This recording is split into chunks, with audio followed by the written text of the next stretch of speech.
Hello friends, સ્વાગત છે તમારું અમારી યુટ્યુબ ચેનલમાં। તો આજે આપણે બનાવીશું શિંગદાણા અને બટેકાની ફરાળી કટલેટ।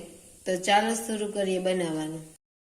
તો શિંગદાણા અને બટેકાની ફરાળી કટલેટ બનાવવા માટે આપણે 4 નંગ જેટલા બટેટા બાફી અને લીધા છે। તો મસાલા કરવા માટે આપણે સ્વાદ પ્રમાણે મીઠું એડ કરી દેશું। તો મેં બાફતી વખતે પણ મીઠું એડ કર્યું હતું, એટલે ઓછું એડ કરવાનું। અને 1 ચમચી લાલ મરચું પાવડર, 1 ચમચી ધાણા જીરું પાવડર, 2 ચપટી જેટલી હળદર અને 1 ચમચી જેટલું આપણે આદુની પેસ્ટ, 1 ચમચી મરચાની પેસ્ટ,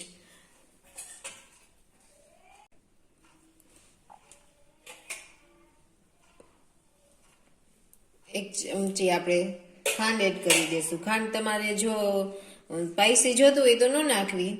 અને અડધો લીંબુનો રસ એડ કરી દેશું। લીલા ધાણા એડ કરી દેશું। નવા બધી જ વસ્તુને આપણે સરસ એવું મિક્સ કરી દેશું મિક્સરથી સરસ। આપણે સરસ એવું મિક્સ થઈ ગયું છે। તો હવે આપણે આમાં શિંગદાણાનો પાવડર એડ કરીશું। એટલે આને મેં માંડવીને શેકી અને પછી ફોતળા કાઢી લીધા અને પછી આપણે મિક્સરમાં આવી રીતના ભૂકો કરી લીધો। હવે 1 વાટકો તે એડ કરીશ। અને આ સમયે તમારે ટેસ્ટ કરી લેવાનું। જો તમને કાંઈ પણ વસ્તુ ઉમેરવાની હોય તો તમારે ચાખી અને ઉમેરી શકો છો। તો હવે આપણે આમાંથી પહેલા કટલેટની જેમ આવી રીતના લઈ લેવાનું ગોળ, જે આવી રીતના ટીકી શેપ આપી દેવાનું। તમારે જેવો આપવો હોય એવો। હું આવી રીતના ગોળ કરી લઈશ, ટીકી શેપ બધું જ આવી રીતના તૈયાર કરી લઈશ। તો બધી જ કટલેટ મેં બનાવી અને તૈયાર કરી લીધી છે કટલેટ। તો હવે આપણે તળીશું આને। તળવા માટે આપણે તેલ ગરમ થવા રાખી દીધું છે કડાઈમાં અને ગેસની ફ્લેમ અત્યારે મેં ફૂલ જ રાખી છે। તો હવે આ તેલ ગરમ થવા દેશું। તો તેલ આપણે ફૂલ ગરમ થઈ ગયું છે। ફૂલ ગરમ થઈ જાય પછી જ આપણે આ બધું જે આમાં ટીકી તરવાની છે કટલેટ। તો હવે આપણે ગેસની ફ્લેમ સ્લો કરી નાખવાની અને આવી રીતના હાથમાં તેલ ન ઉડે એવી રીતના જેટલી સમાય એટલી એડ કરી દેવાની અને ગેસની ફ્લેમ હવે સ્લો રાખવાની। તો 30 સેકન્ડ થઈ જાય પછી આપણે આને આવી રીતના પલટાવી દેવાની।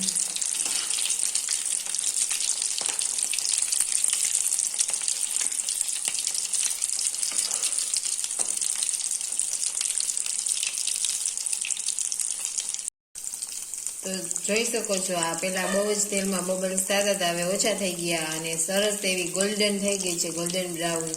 તો આ સરસ એવી ક્રિસ્પી થઈ ગઈ છે અને સરસ એવી તળાઈ ગઈ છે। તો હવે આપણે આને લઈ લેશું બહાર।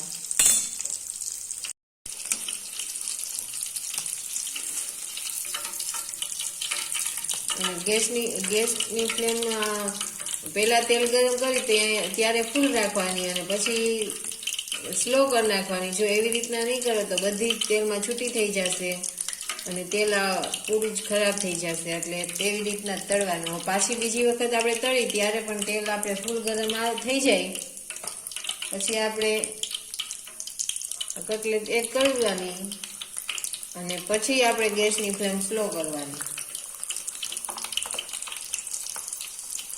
તેલ ફૂલ ગરમ થઈ જવું જોઈએ।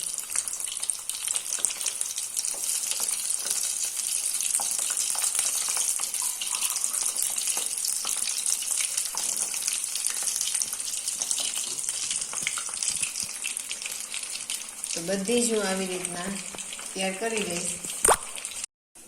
તો આપણે તળી લીધી છે, સરસ એવી થઈ ગઈ છે, ઉપરથી સરસ એવી ક્રિસ્પી એવી બની છે। તો જો તમને અમારો આ ફરાળી કટલેટનો વિડીયો પસંદ આવ્યો હોય તો અમારી ચેનલને લાઈક કરો, શેર કરો અને સબસ્ક્રાઈબ કરો।